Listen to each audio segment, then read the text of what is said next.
baru beberapa hari yang lalu ya, minggu lalu saya membahas tentang yang hubungannya dengan kingdom worship dan sejarah daripada pujian penyembahan. Dan kali ini kita akan lanjutkan tentang perbedaan pujian penyembahan, tapi saya akan mulai dengan hal yang esensi ya, karena saya waktu terima tema dari Bahana Bible Study, saya melihat kalau kita cuma membahas perbedaan pujian penyembahan itu tidak terlalu esensi dalam kehidupan sehari-hari. Jadi saya tambahkan materi yang tentunya tentang perbedaan penyembahan akan saya bahas juga nanti. Tapi porsi yang saya akan lebih tekankan adalah tentang empty worship. Ya, empty worship itu penyembahan yang sia-sia. Penyembahannya nggak ada gunanya, penyembahannya nggak ada faedah. Capek-capek melayani, udah capek-capek melakukannya, tapi tidak dihitung, tidak diperhitungkan oleh Tuhan. Nah, itu kan lebih baik kita bahas itu lebih dulu, baru sesudahnya kita membahas tentang perbedaan antara pujian dan penyembahan. Tapi sebelumnya saya ajak kita berdoa sekali lagi ya. Kita minta pertolongan Roh Kudus untuk memberikan kita semua hikmat bersama-sama. Datanglah kerajaan-Mu dan jadilah kehendak atas setiap kami di bumi ini seperti di sorga. Nyatakan diri-Mu lewat firman-Mu, karena firman-Mu ya dan amin. Firman-Mu pelita bagi kaki kami serta terang bagi jalan kami. Firman-Mu yang bila kami renungkan akan membuat kami bertindak hati-hati sesuai dengan segala yang tertulis di dalamnya. Sehingga dengan demikian perjalanan kami akan dibuat Tuhan menjadi berhasil, dibuat Tuhan menjadi beruntung. Kami percaya langit bumi dan segala kemuliaan yang dibangun manusia tidak kekal dan akan segera berlalu. Tapi satu hal yang pasti, perkataanmu, firman-Mu tidak mungkin berlalu, melainkan kekal sampai selama-lamanya. Sebab itu berfirmanlah ya Tuhan, kami siap untuk mendengarkannya. Dalam nama di atas segala nama, Raja di atas segala raja, Tuhan kami Yesus Kristus. Haleluya. Amin. Ya. Baik. Saudaraku dikasih Tuhan, kita akan melihat di sesi ini bagaimana penyembahan seseorang itu tidak diperhitungkan oleh Tuhan. Apa yang katakanlah kita ini anggap benar, belum tentu benar di mata Tuhan. Dalam pengajaran yang minggu lalu, saya sempat singgung bagaimana Raja Daud pun motivasinya bagus memindahkan tabut perjanjian dari dari Kiryat Yearim menuju ke Baali Yehuda. Ya bagus itu, karena Daud ngerti menghormati tabut perjanjian. Tabut perjanjian itu gambaran bukan cuma pujian penyembahan, tapi pertama kemuliaan Tuhan, kedua hadirat Tuhan, dan yang ketiga adalah pemerintahan Tuhan. Ya, jadi Daud ngerti dan dia pindahkan itu. Sementara Saul yang sudah memerintah membiarkan 20-an tahun tabut perjanjian tidak pada tempatnya yang seharusnya. Saul kurang menghormati tentang tabut perjanjian. Nah, tapi kemudian kita tahu kan di 2 Samuel pasal 6 bagaimana Daud pertama kali gagal sekalipun sudah luar biasa. Ada Imam Uza meninggal dunia. Ya, kenapa? Motivasinya Daud betul, tapi caranya salah. Sehingga gelombang pertama yang dia lakukan itu tidak benar di mata Tuhan, menjadi sia-sia. Padahal pakai kereta lembu yang paling mewah. Daud tuh pakai pakaian raja yang paling mewah kan, limited edition. Dan juga pakai pujian penyembahan 30.000 orang. Ya, 30.000 orang. Itu bayangkan tuh, praise worship keren. Musik lengkap, semua the best facilities. Semua fasilitas terbaik. Tapi Tuhan menganggapnya kosong. Nggak ada artinya, nggak ada gunanya. Ya, sampai akhirnya Daud bertobat dan Daud mulai minta imamnya menyelidiki di kitab suci. Nah, baru kemudian akhirnya Daud bertanya kepada Tuhan, Daud pakai cara Tuhan, dan Daud pun menggunakan ketentuan firman, memindahkan tabut perjanjian, bukan menggunakan kereta lembu atau apapun, tapi dipikul oleh imam Lewi secara khusus. Pakaiannya juga harus pakai pakaian imam, bukan pakaian raja. Dan bukan cuma lompat-lompat nyanyi-nyanyi, tapi membawa korban persembahan. Nah, ya baru kemudian fase kedua dari rumah Obed Edom berhasillah dibawa ke Bukit Sion, ke Bali Yehuda. Nah, ternyata zaman Tuhan Yesus pun kita juga temukan ada imam-imam ahli Taurat orang Farisi. Mereka terlibat pelayanan. Mereka juga ada di bait suci. Tapi kemudian Tuhan marah kepada mereka. Ternyata pelayanan mereka, penyembahan mereka itu tidak benar di mata Tuhan. Nah, kita lihat ya dalam ayat yang mendukungnya. Next slide, nah, kalau dibantu. Nah, kita lihat dalam Matius 15 ayat 7 sampai 9 bisa katakan Tuhan marah loh ini ya. Hai orang-orang munafik. Waduh, saudaraku ya. Ini marah besar ini. Benarlah nubuat Yesaya tentang kamu. Bangsa ini memuliakan aku dengan bibirnya, padahal hatinya jauh daripada. Ini perhatikan kalimat ayat Matius 15 ayat 9 ini. Percuma mereka beribadah kepadaku. Percuma loh saudara.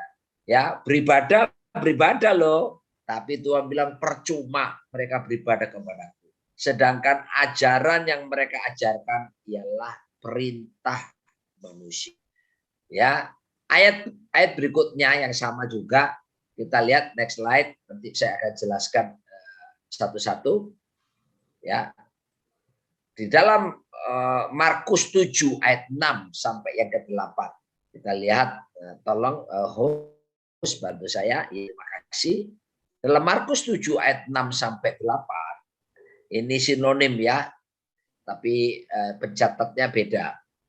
Jawabnya, benarlah nubuat Yesaya tentang kamu, hai orang-orang munafik, sebab ada tertulis. Wow, ini saudaraku ya.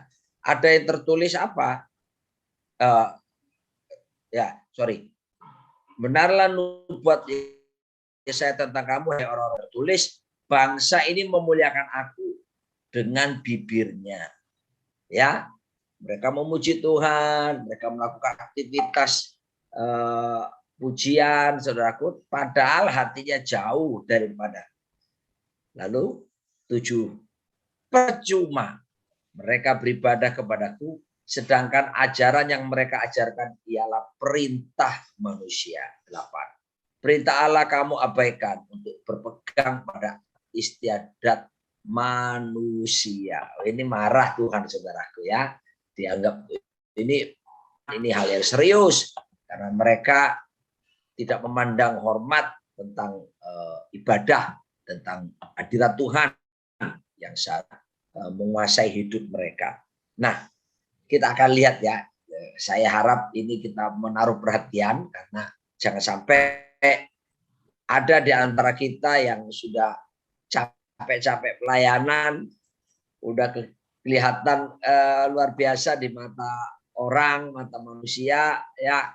Tapi ternyata Tuhan bilang, I never knew you, ya, aku tidak kenal kamu. Atau Tuhan bilang percuma yang kamu lakukan, itu jangan sampai terjadi ya. Kita akan belajar dari sini, jangan sampai penyembahan kita dianggap sia-sia. Ya, nah kita next slide, di judulnya adalah empty worship. Ya, itu kalau lihat dalam terjemahan bahasa Inggris sebetulnya lebih jelas ya. Sebetulnya apa sih empty worship? Empty worship adalah penyembahan yang sia-sia.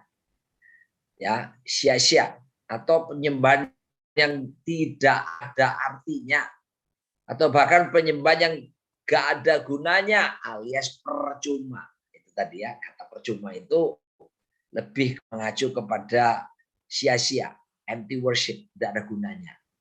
Ya, sudah melakukan tapi Tuhan tidak menerimanya. Nah, itu ya.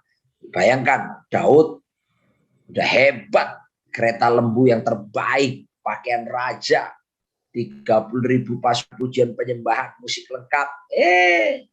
Tuhan tidak berkenan, gitu ya. Dan kita jangan sampai di gereja kita mengalami hal seperti itu.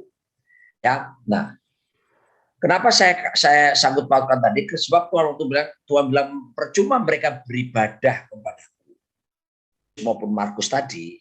Dua-duanya itu kata beribadah itu ternyata dalam bahasa Yunani dipakai adalah sebomai. Nah, kata sebomai ini beribadah di situ artinya memuja, tapi juga menyembah. Nah, jadi jelas pemujaanmu atau penyembahanmu bisa menjadi sia-sia. Pemujaan atau penyembahan kita bisa nggak ada gunanya, nggak ada artinya, nggak diperhitungkan oleh Tuhan. Nah, nanti kita akan lihat bersama-sama situasi apa yang membuat akhirnya pujian penyembahan itu nggak berkenan di hadapan Tuhan, dianggap sia-sia. Kita akan telusuri bersama-sama penyebabnya apa ya.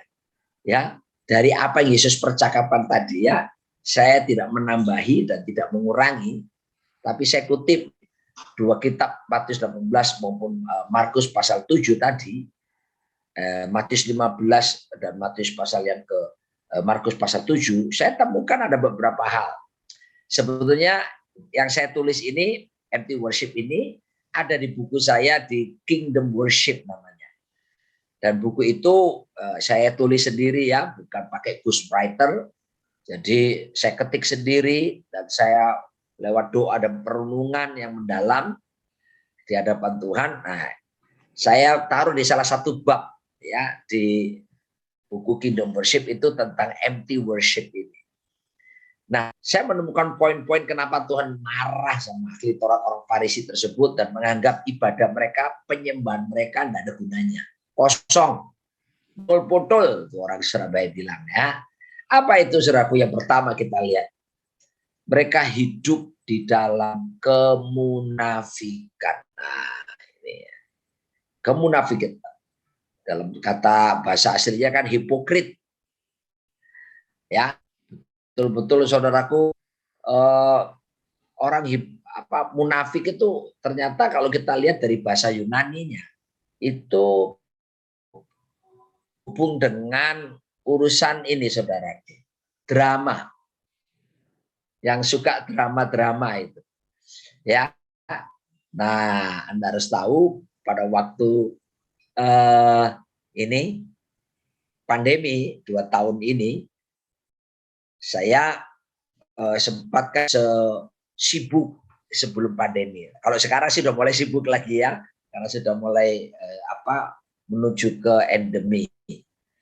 Tapi 2 tahun itu praktis banyak waktu saya dengan istri saya di rumah. Akibatnya apa saudaraku? Ya, kan work from home, lalu banyak waktu di rumah. Akibatnya saya punya waktu bisa nonton drakor, Bapak Ibu. Nonton film ya, drama Korea lewat Netflix ya. Nah, saya temukan ada pemeran-pemeran tertentu yang saudaraku dia main di satu, misalnya ada seorang laki-laki, saya lupa namanya, saya kurang hafal ya nama-nama pemain Korea, tapi ada satu bintang yang main It's Okay to Not Be Okay gitu ya. Nah, ada drama Korea. Di situ dia jadi seorang semacam juru rawat yang kerja di rumah sakit. Lalu dia di film yang lain, di drakor yang lain, saya lihat dia jadi raja. Ya, judulnya filmnya When the Moon Embracing the Sun. Saya tidak lupa ya. Lalu kemudian nanti ada di film yang lain dia jadi mata-mata ke utara di Korea Selatan.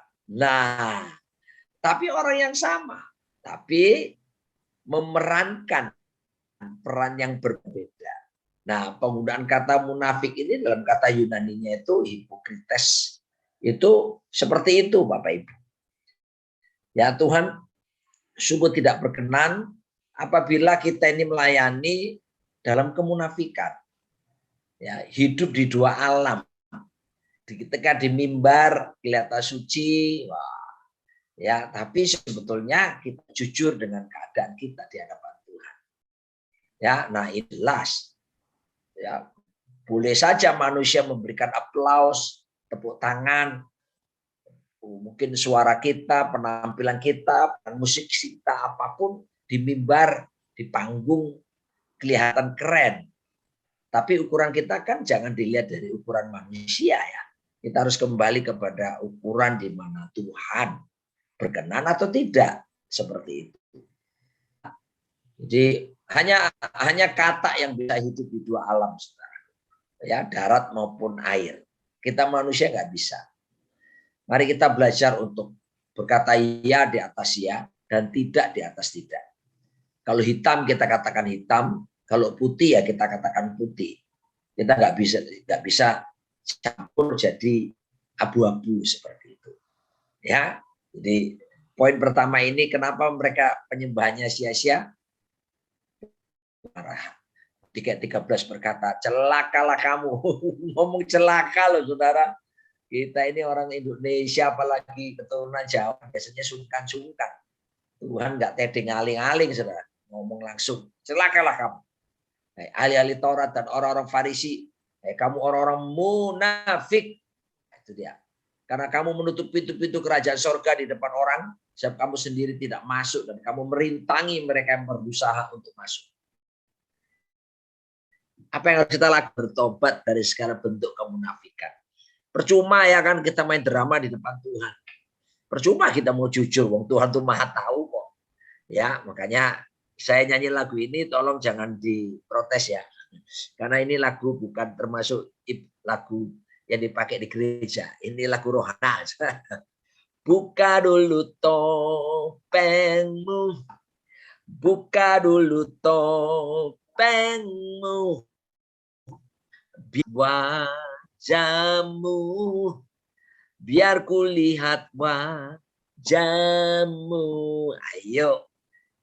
Kita buka semua topeng-topeng kemunafikan. Ya, hidup takut akan Tuhan, hidup benar oleh anugerahnya. Nah, ya, karena mata Tuhan melihat apa yang kau perbuat. Apa yang baik, apa yang jahat.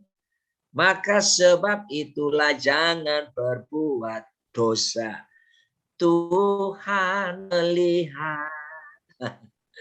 Allah itu maha tahu ya. Mari kita lihat ini.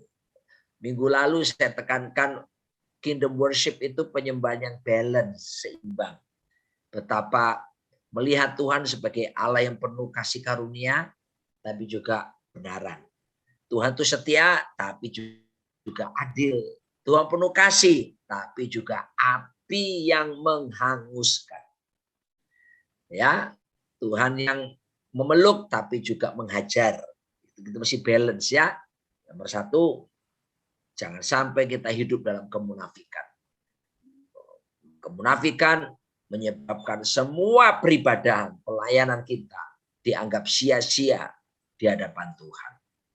Yang kedua kita lihat, kenapa penyembah mereka ditolak, dianggap sia-sia oleh Tuhan. Next slide. Nah, seperti yang Yesus katakan juga tadi di dua kitab tadi, mereka memuliakan Tuhan hanya sebatas bibir saja. Jadi nggak sampai memuliakan Tuhan itu muncul dari dalam hati mereka. Ya, itu cuma di bibir saja. Ya, saya ingat almarhum Bob Turi yang baru meninggal hari yang lalu. Dalam lagu lamanya, saudara, ya saya ingat sangat terkenal lagu itu selain Miduri ya. Dia nyanyi lagu ini. Memang lidah tak bertulang, tak terbatas kata-kata. Tinggi gunung 1000 janji. Lain di bibir, lain di hati. Ya, nah, ini bahaya. Melayani Tuhan cuma beda ya, apa yang di hati, apa yang beda di bibir. Tapi orang-orang Chinese Tiongkok sana, mereka punya ungkapan yang mengatakan hati itu mulut, sumur itu timbanya. Ya, jadi apa ya? Apa yang keluar dari mulut itu keluar dari hati. Jadi mari kita waktu memasyurkan nama Tuhan, sungguh-sungguh membangun satu sikap kesadaran itu melayani Tuhan, menyembah atau memuji atau apa saja. Itu biarlah keluar dari hati kita yang paling dalam. Ya, tidak semata-mata berbibir manis cuma di mulut saja. Karena mulut ini berkuasa, saudara ya. Bibir, mulut, lidah ini ya satu keluarga ini ya. Ini sangat berkuasa sekali. Apalagi kalau kita diurapi oleh Tuhan, itu berkuasa. Saya suka kasih ilustrasi kalau saya melayani secara onsite. Ya, ketika saya ajak mereka bahwa mulut atau lidah atau bibir orang percaya diurapi oleh Tuhan, penuh kuasa. Saya suka ajak mereka, tolong semuanya angkat tangan kanan semua. Jemaat ikut angkat tangan ya. Lalu kemudian angkat tangan kiri sama-sama. Ini saudara tidak perlu melakukan ya. Saya biasa lakukan ini kalau kebaktian onsite. Oke, setelah mereka dua angkat tangan gini, oke, gerakan sekarang seperti ini X begini. Oke, lepaskan. Nah, sekarang muterkan buat lingkaran gitu ya. Wah. Terus putar getar seperti ini. Oke, lalu sekarang turunkan pelan-pelan di kedua paha saudara, tangan saudara. Gitu. Wah, mereka itu bayangkan kalau jemaat gereja penuh gitu kan seperti gerakan yang bagus itu kalau di film apa di syuting gitu ya. Terus saya bilang ketika mereka sudah taruh tangan mereka di pahanya, saya bilang gini, itu bukti mulut saya berkuasa. Mereka pada ketawa karena mereka melakukan gerakan serempak menurut apa yang saya perintahkan. Saudara aku kasih Tuhan, mulut orang percaya itu berkuasa loh. Ya, makanya kita harus jaga. Alkitab bilang bibir atau lidah khususnya itu seperti kemudi kapal. Kecil mampu bisa membelokkan dan mengarahkan kapal yang besar. Menyatakan api neraka, menyalakan api neraka bahkan. Ya, makanya waktu murid-murid dipenuhi Roh Kudus di kamar loteng di Kisah Rasul 2 ayat 4 itu. Pertama yang dijamah oleh Tuhan itu adalah mulut, bibir, lidah mereka. Sehingga mereka berkata-kata dalam bahasa lidah. Ya, apa itu glosolalia maupun senolalia. Ya, dikendalikan oleh Tuhan bibir mereka, lidah mereka. Seperti itu. Jadi tanda orang dipenuhi Roh Kudus itu bukan khotbahnya bagus, bukan pelayanan pujian penyembahannya keren, tapi tanda orang dipenuhi Roh Kudus itu adalah yang mau mengendalikan lidah mulut bibirnya itu. Ya, jauh dari segala dusta, jauh dari segala kebohongan, ya, lidah diserahkan kepada Tuhan untuk dipimpin, untuk memuliakan Tuhan. Perhatikan ya, kita buang segala cuma sampai di bibir, mulai bangun satu sikap, bangun hubungan yang intim dengan mul dari hati yang paling dalam. Ya, bukan sekedar pelayanan beragama saja, tapi punya pelayanan ketemu Tuhan secara pribadi. Kalau cuma sekedar agama Kristen capek, saudara. Tapi beda kalau kita punya pengalaman, ada 4 pengalaman yang harus kita alami. Yang pertama disebut love encounter, perjumpaan dengan kasih Tuhan. Nah, akibatnya kita bisa bertobat, kita nangis, mengalami kasih agape. Yang kedua namanya power encounter, berjumpa dengan kuasanya Tuhan. Ya, Yesus Kristus tetap sama dulu, sekarang, bahkan sampai selama-lamanya. Kuasanya tetap dahsyat sampai hari ini. Yang ketiga, miracle encounter, perjumpaan dengan mujizatnya. Gitu. Percaya bahwa mujizat tetap berlangsung sampai hari ini. Terserah mujizat, kesembuhan dari sakit, keuangan, pemulihan, apapun. Tuhan tetap bisa mengerjakan Dan yang pengalaman berikutnya adalah ya perjumpaan yang disebut the truth encounter. Perjumpaan dengan kebenaran firman Tuhan. Ini penting sekali. Ya. Oke. Lalu kenapa mereka ditolak oleh Tuhan? Yang ketiga, ternyata hatinya mereka. Nah, ini dia. Hatinya jauh. Gitu ya. Jauh Tuhan. Tuhan katanya bilang mereka beribadah kepadaku di bibir padahal hatinya menjauh daripada. Ya. Jadi tidak ada ketulusan, tidak ada cintanya, tidak ada hubungan yang intim sama Tuhan. Seperti itu. Ya, cuma berkedok sebagai beragama saja. Makanya saya tekankan kita ini harus terus-menerus memperbaharui hubungan kita. Ya, saya menekankan tiap hari kita mesti bangun mesbah gitu ya di hadapan Tuhan. Bangun kedekatan. Ada ungkapan berkata nearness is likeness. Kedekatan itu keserupaan. Oh, gitu. Kalau kita dekat sama Kristus, kita semakin menyerupai Kristus. Ya, coba saudara bergaul dengan pemabuk, nggak lama ikut mabuk kita. Ya kan, nearness is likeness, kedekatan keserupaan. Kenapa saudaraku Yudas pesan, orang yang aku cium itulah yang harus kamu tangkap. Bukankah Yesus sudah terkenal? Yesus sering tampil di bait Allah. Yesus tampil di tempat-tempat umum. Tapi kenapa dia bilang ke imam-imam kepala, ahli-ahli waktu itu ketika dia mencobai mengkhianati Tuhan. Orang yang aku cium harus kamu tangkap. Sebab Yudas khawatir. Yudas khawatir mereka salah tangkap. Karena ada satu orang yang saking dekatnya dengan Tuhan. Sampai jadi mirip, gitu. Ada kemiripan. Siapa itu? Yohanes. Yohanes murid yang dikasih. Ya, kalau duduk kepalanya ditaruh di pundaknya Tuhan Yesus. Gitu. Ya, dalam bahasa Inggris malah ditaruh di dadanya Yesus. Oh, dekat sekali. Nearness is likeness, kedekatan keserupaan. Cuma murid-murid link satu yang bisa membedakan. Sama halnya kalau kita ketemu ada anak-anak yang kembar.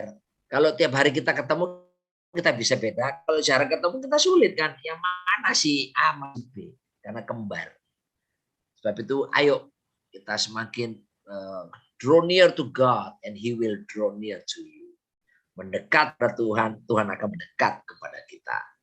Ya, oke, kita lanjutkan lagi. Jadi hatinya jauh. Ingat loh ya, Tuhan melihat hati dan bukan tampilan luar kita.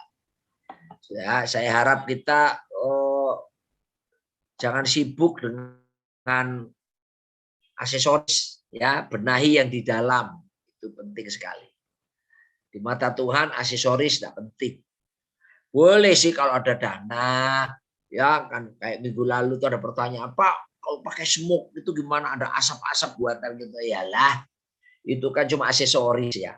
Ya, jadi bukan berarti ya sesat, enggak juga. Bolehlah kalau untuk tata panggung silahkan menggunakan itu. Enggak pun ya enggak apa-apa. Itu bukan sih. Tapi yang jauh lebih itu adalah pembenahan ke dalam hati kita ini loh. Ya, yang harus diperbaharui dari hari ke hari. Puji nama Tuhan. Ya, Amsal 23 ayat 7 berkata, sebab seperti orang yang membuat perhitungan dalam dirinya sendiri, demikianlah ia. For as a man thinketh in his heart, so is he. Dalam terjemahan bahasa Inggrisnya, apa yang dipikirkan seseorang, demikianlah ia. Artinya, you are what you think. Ya, kamu jadi seperti yang kamu pikirkan. Kita lihat di sini, saudaraku, dalam bahasa di Alkitab, ternyata pikiran ada dua jenis ya. Pikiran yang ada di kepala dan pikiran yang ada di hati. Kalau dalam dunia psikologi kita kenal istilah pikiran di kepala itu conscious mind, alam sadar. Pikiran di hati namanya subconscious mind, alam bawah sadar. Nah, seringkali dari pikiran di hati ini yang mempengaruhi alam sadar. Dan sesuatu yang berasal dari alam pikiran di sini, di otak, itu kalau ulang-ulang dipikirin, dilihat dan sebagainya, dapat terdownload sampai ke pikiran hati. Jadi dua-duanya jadi terkoneksi. Ya, oke. Jaga hati dengan segala kewaspadaan, karena dari situlah terpancar kehidupan. Mari kita lihat lagi yang keempat. Yang keempat kita lihat. Yang keempat, kenapa penyembahan mereka sia-sia, ditolak sama Tuhan? Langsung lagi aja. Ya. Poin langsung aja. Ya. Mereka mengabaikan perintah Tuhan. Ya, mereka lebih mengutamakan perintah manusia daripada perintah Tuhan. Ayo kita perhatikan baik-baik. Jangan sampai jebak dengan tren-trennya yang ada sekarang seperti ini. Sekarang itu panggungnya harus begini, harus lightingnya seperti ini. Ayo saya ajak kita lebih konsentrasi apa kehendak Tuhan selain dalam hidup kita, tapi kehendak Tuhan dalam ibadah yang kita bangun untuk menghormati Tuhan. Itu ya, semuanya based on the Bible. Ya, kita mesti kembali kepada Alkitab seperti itu. Ya, bagaimana saya tulis di sini dalam 1 Samuel 15 ayat 8 sampai 15, khususnya di ayat 11, Tuhan itu kan memilih raja pertama Israel yaitu Saul. Tapi ternyata Saul ini tidak taat sepenuhnya. Dia lebih takut kepada manusia, cari hormat manusia daripada kepada Tuhan. Ya, jadi taatnya pasional, bukan taat yang sepenuhnya. Dan dia disuruh Tuhan lewat Nabi Samuel untuk membinasakan bangsa Amalek ya, raja itu. Lalu kemudian dan membasmi semua binatang-binatang ya. Tapi ternyata binatangnya dibiarkan hidup, khususnya tambun-tambun yang gemuk-gemuk. Raja Agag pun dibiarkan hidup. Alasannya apa? Alasannya, kan kalau binatangnya yang tambun-tambun ini bisa dipakai untuk persembahan, buat korban, buat penyembahan di hadapan Tuhan. Saudaraku, ya dia menggunakan pikirannya sendiri, padahal perintah Tuhan semuanya harus dibasmi, saudaraku ya. Jadi mengabaikan perintah Tuhan itu menyebabkan pujian penyembahan kita itu sia-sia di hadapan Tuhan. Ya, sampai Tuhan ngomong 1 Samuel 15, aku menyesal karena aku telah menjadikan Saul raja. Sebab ia telah berbalik daripada aku dan tidak melaksanakan firman-Ku. Maka sakit hatilah Samuel dan ia berseru kepada Tuhan semalam-malam. Saudara. Ya, betapa pentingnya belajar taat kepada kehendak Tuhan. Ayo kita lihat dari teladan agung Tuhan kita Yesus Kristus. Yesus tidak pernah jatuh dalam dosa kan? Yesus juga tidak pernah mengalami kegagalan dalam pelayanan. Apa kuncinya?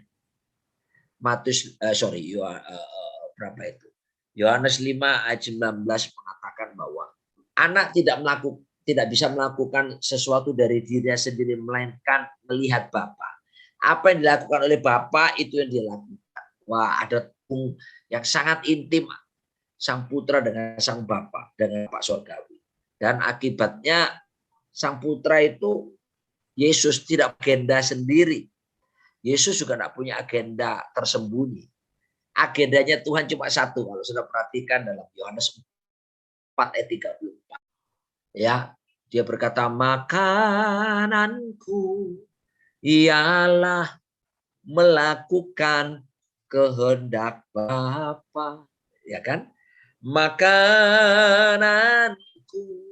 ialah menyelesaikan pekerjaannya sampai ku dapatkan mahkota kemuliaan dan memerintah bersama Dia. Itu dia. Ya, makananku ialah melakukan kehendak Bapa dan menyelesaikan pekerjaannya.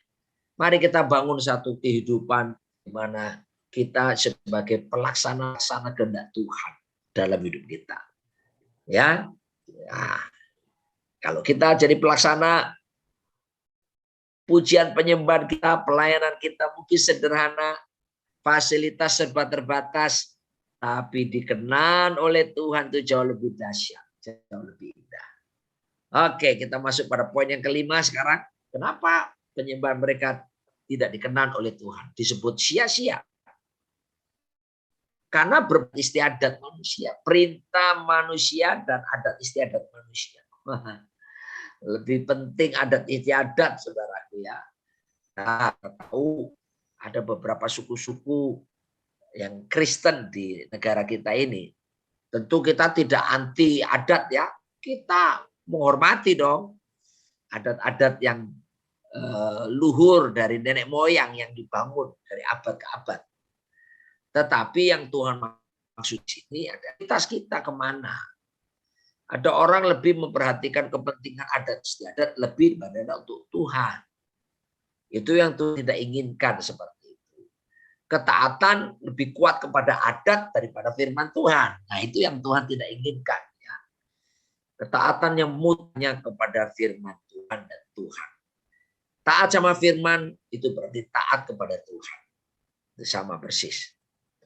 Jadi kita melihat prioritas bukan berarti anti adat. No, kita menghormati adat.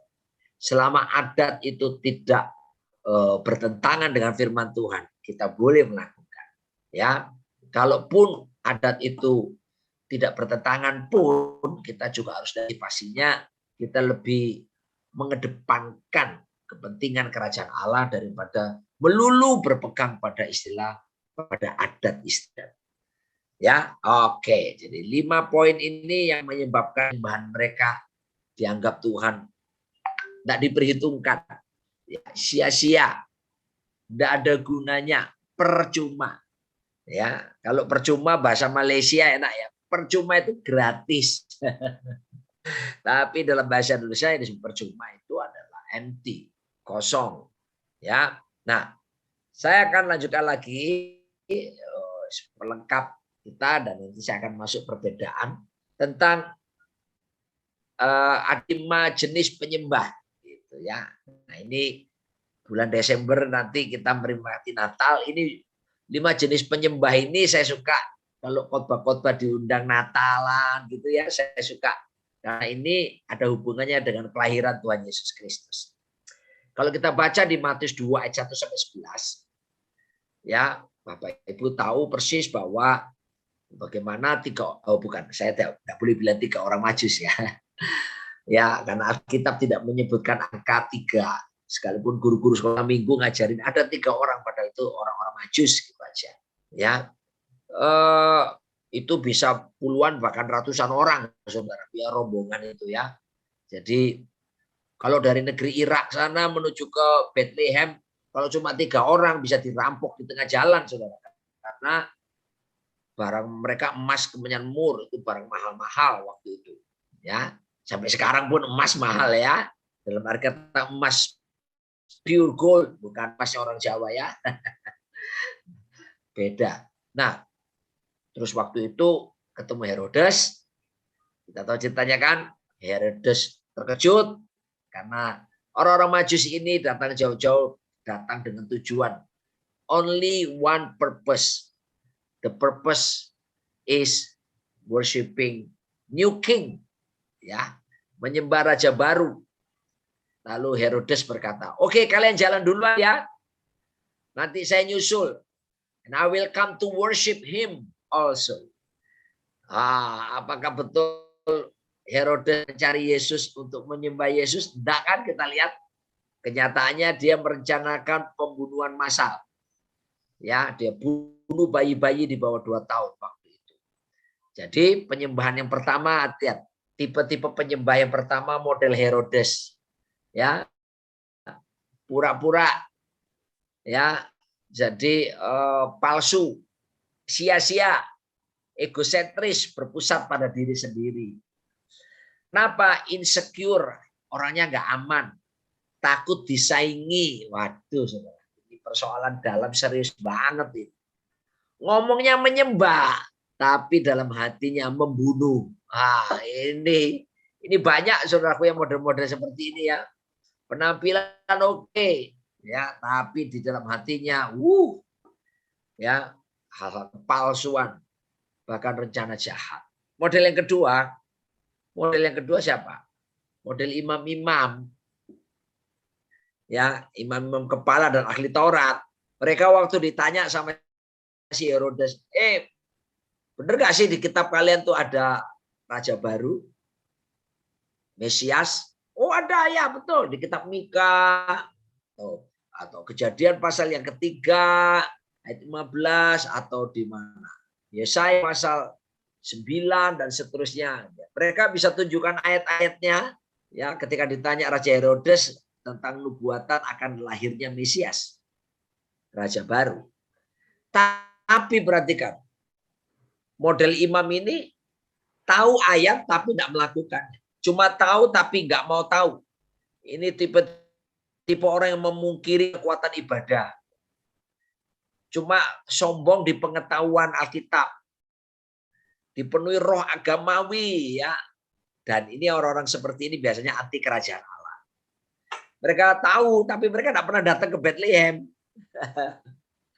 Ya, tahu tapi nggak mau tahu, sebatas pengetahuan. Ya, parah ini. Saya harap jangan sampai ini. Ini biasanya muncul yaitu munafik-munafik itu. Ya, menyembah manusia, menyembah Tuhan sebatas di bibir. Dan ini tipe empty worship semuanya. Model 1, model 2 ini empty worship semua, sia-sia mereka. Ya, tidak ada action yang tulus. Ini parah nih, ahli Taurat ini tahu tentang nubuatan Yesus akan lahir, tahu di Bethlehem, tapi mereka tidak datang ke Bethlehem untuk menyembah. Nah, kita lihat, nah ini mulai tipe yang penyembahan yang bukan empty lagi, tapi penyembahan yang berkenan, ya, menyenangkan Tuhan. Siapa itu? Para gembala. Gembala di padang menjaga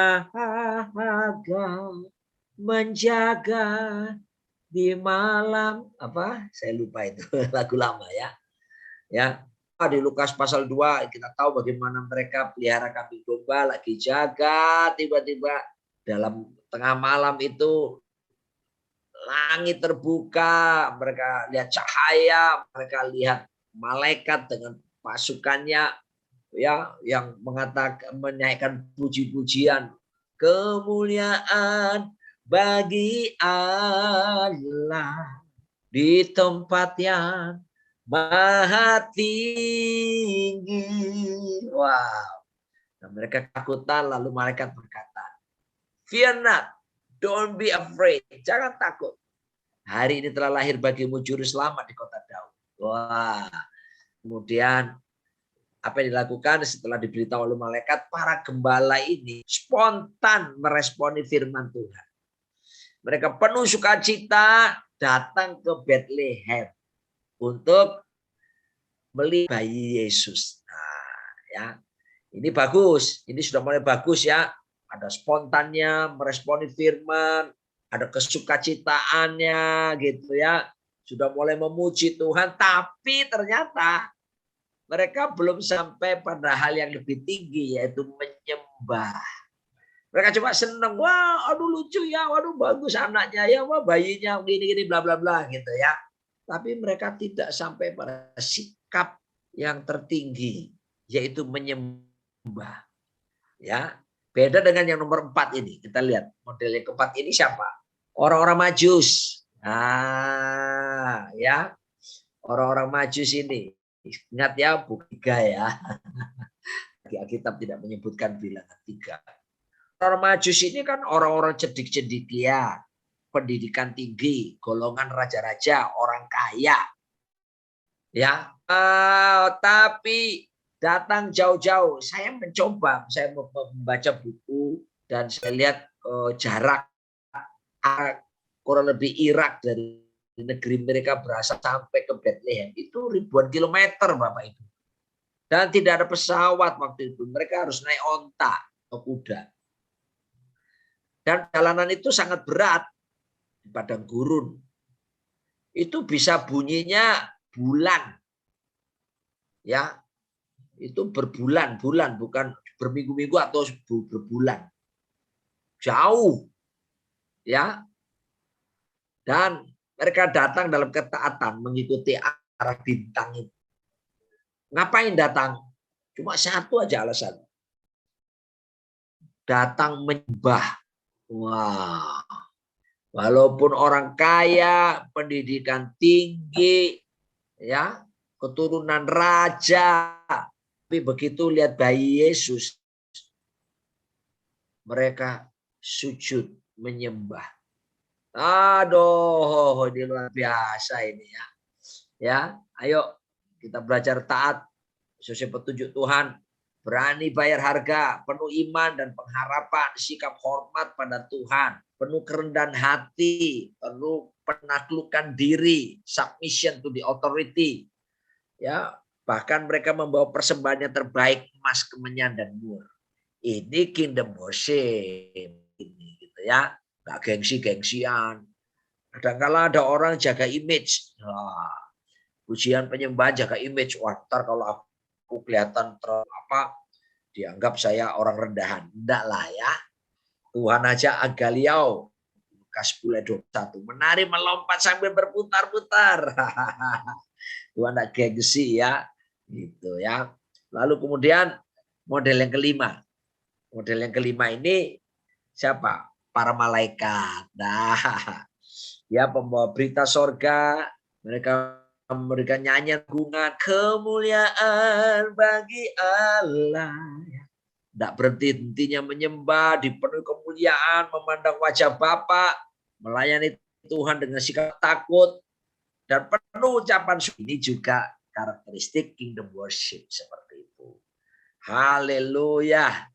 Jadi Bapak Ibu dikasih Tuhan, hari ya, jangan sampai kita nomor 1, nomor 2. Mulailah kita belajar mulai nomor 3 ini ya, tapi sekarang mulai lebih dalam lagi memberikan penyembahan, totalitas pengakuan kedaulatan Tuhan dalam hidup kita. Lalu seperti orang-orang Majus, pendidikannya tinggi, kaya raya, keturunan raja, tapi gak gengsi sujud menyembah Yesus. Padahal itu bayi loh ya, bukan pria dewasa yang duduk di istana, enggak loh.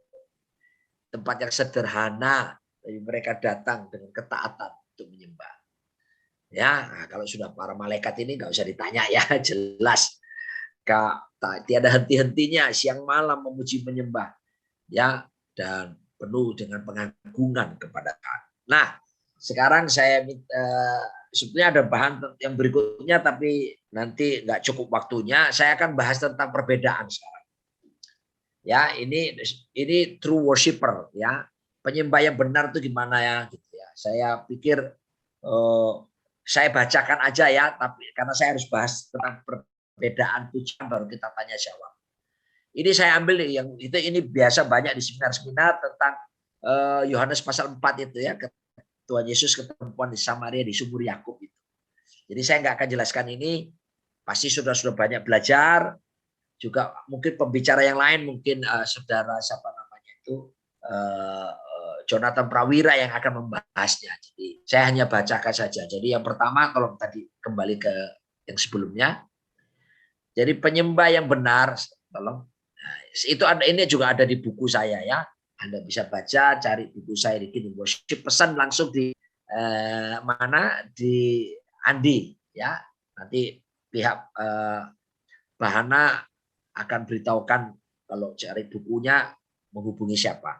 Pertama, tidak membedakan suku, agama, ras maupun antar golongan. Ya, ini penting karena Yesus ketemu perempuan Samaria, di mana orang Yahudi tidak ngobrol sama orang Samaria, tapi Yesus datang. Ya, itu anti sara, gitu ya. Yang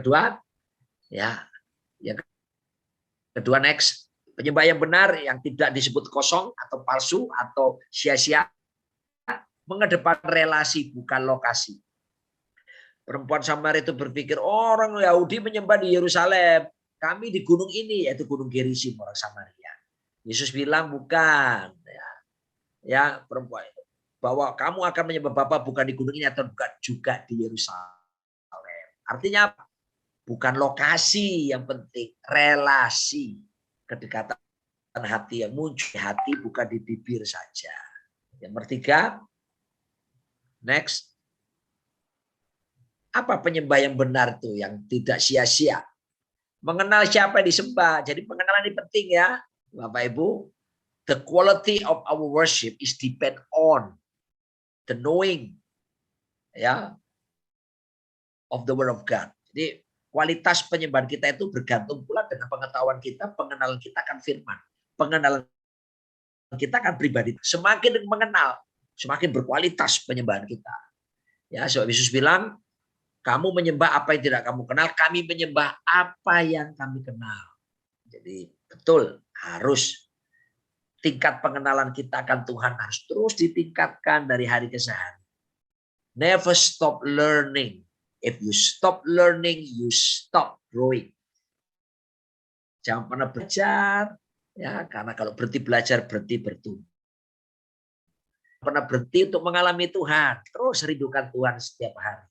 Gitu. Yang ke next slide lagi. Ya.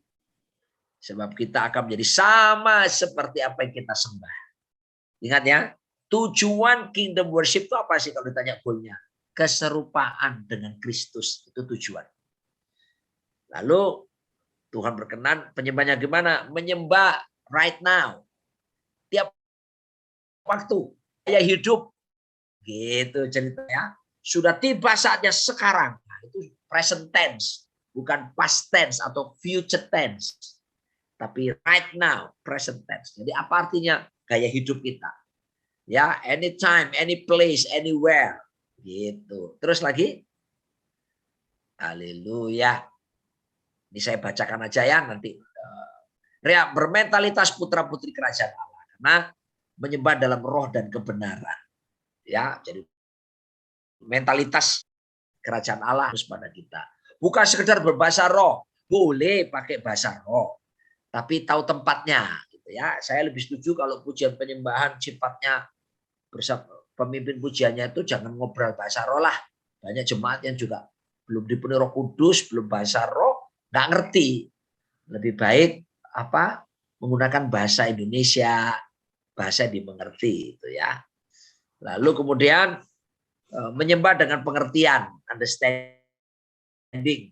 Menyembah dalam roh itu pakai bahasa Yunaninya itu bukan roh huruf besar, tapi spirit huruf kecil. Ya, itu artinya an attitude of awareness of something. Suatu sikap kesadaran akan sesuatu. Artinya apa? Menyembah ada understandingnya, ada pengertiannya. Ya, itu. Oke. Mungkin habis ya. Next lagi. Baru saya akan masuk di perbedaan. Oh masih menyembah dalam kebenaran ya. Sesuai dengan firman itu tentunya ya. Oke. Sudah selesai? Jadi bukan hanya berhenti pada pengalaman perjumpaan namun juga menghidupi firman. Pengalaman penting tapi menghidupi lebih penting lagi. Saya tidak bahas ini ya kali ini. Tolong kembali ke halaman utama, saya bisa lihat wajah-wajah semuanya. Nanti next time aja ya. No sacrifice, no fire, no worship, no rain. Itu nanti aja. Kalau diundang lagi. Tapi saya akan mulai dengan perbedaan. Ya, sebetulnya perbedaan ini nggak terlalu esensi ya. Tapi karena ini tema kita, mari kita bahas juga. Gini. Saya anjurkan Bapak Ibu cari buku juga di sini, nggak tahu masih diterbitkan enggak ya, tapi ini buku yang saya baca 30-an tahun yang lalu ya, terbitan dari perbitan di Jogja juga. Judul bukunya Exploring Worship atau mengungkap segi-segi pujian penyembahan. Tulisan dari Bob Source. Ya, Bob Source. Itu menjelaskan tentang prinsip-prinsip perbedaan pujian penyembahan. Nah, dikatakan bahwa sebetulnya Ada 4 unsur pujian penyembahan yang tidak bisa dipisahkan. Pertama, pujian itu sendiri. Kedua, penyembahan. 3, doa. Dan yang keempat, ucapan syukur. Ini semuanya seringkali bersamaan. Saling terikat satu dengan yang lain. Pujian dengan penyembahan, doa, ucapan syukur. Ya, kalau dibuat lingkaran tuh model gini, ya empat lingkaran ini ketemu semuanya, saling beririsan satu sama lain. Pujian, penyembahan, doa, ucapan syukur. Itu. Nah, sekarang tapi kalau dibuat katakanlah perbedaannya di mana? Ini dia. Yang pertama, arahnya. Kalau pujian itu bisa vertikal, bisa horizontal. Bukan ya, kita memuji Tuhan jelas. Memuji siapa lagi? Pasangan kita, memuji manusia, bisa kan? Memuji istri kita, oh kamu cantik ya, kamu baik ya. Atau memuji orang tua kita, papa baik, orang tua bertanggung jawab. Atau kita memuji, buat pujian tentang satu karya yang bagus. Itu horizontal. Ya, tapi yang namanya penyembahan selalu vertikal arahnya. Ya, tolong dicatat karena saya enggak buatkan PowerPoint-nya. Namanya penyembahan itu udah ada ceritanya itu horizontal. Kita nggak bisa menyembah yang lain. Kita cuma menyembah raja di atas segala raja, itu sifatnya vertikal. Gitu ya. Jadi soal arah, penyembahan selalu vertikal. Perbedaan yang kedua adalah kalau pujian itu ada di semua sistem pemerintahan yang ada. Bisa sistem demokrasi, republik, monarki, atau apapun. Pujian biasa kan? Orang nyanyi-nyanyi, membuat pujian. Ya. Tapi yang namanya penyembahan cuma ada dalam sistem pemerintahan kerajaan Allah. Tidak ada di sistem pemerintahan. Anda tidak mengenal sistem penyembahan di dalam dunia demokrasi kan? Anda tidak mungkin menyembah presiden. Anda juga tidak mungkin menyembah Perdana Menteri kan? Anda hanya menyembah raja di atas segala raja. Gitu ya. Jadi itu perbedaannya kedua.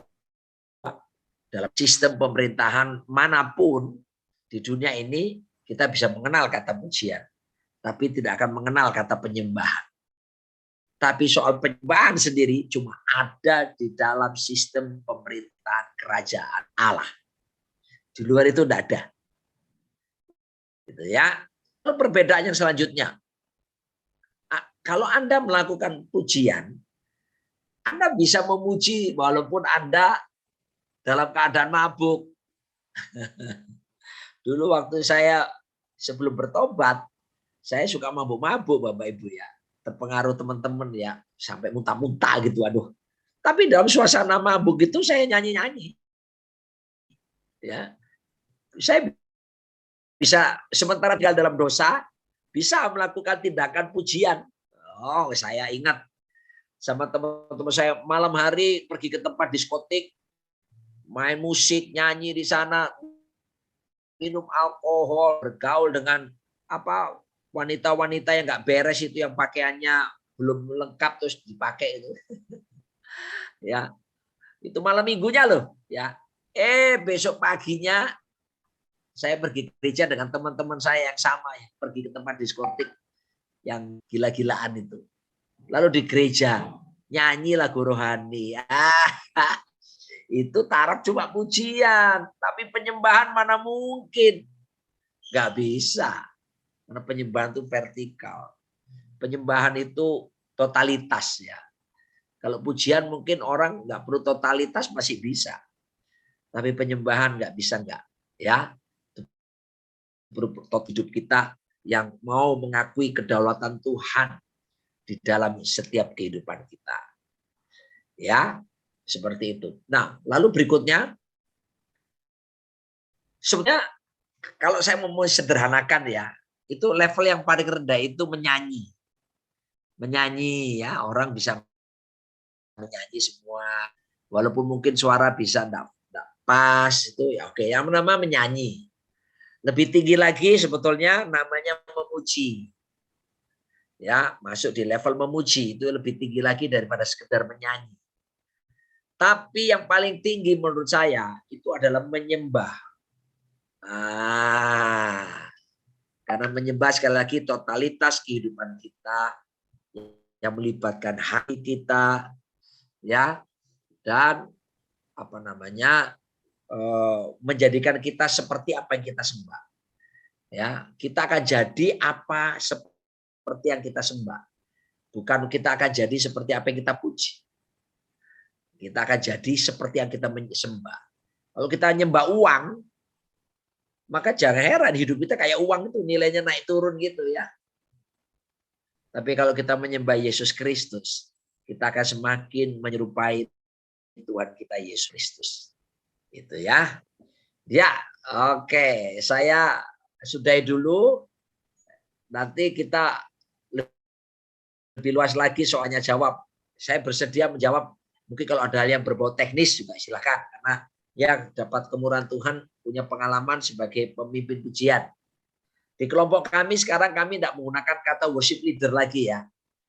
Saya dari gereja GPI Rock, keluarga besar GPI Rock, kami sekarang tidak pakai istilah WL, tapi SL. Kenapa WL kita nggak pakai lagi? Kita pakai istilah song leader. Kembali ke awal dulu. Kalau pakai worship leader itu gini. Kita gini, yang di panggung, yang di mimbar ini tidak lebih baik dari mereka yang di jemaat loh. Soal penyembahan loh ya.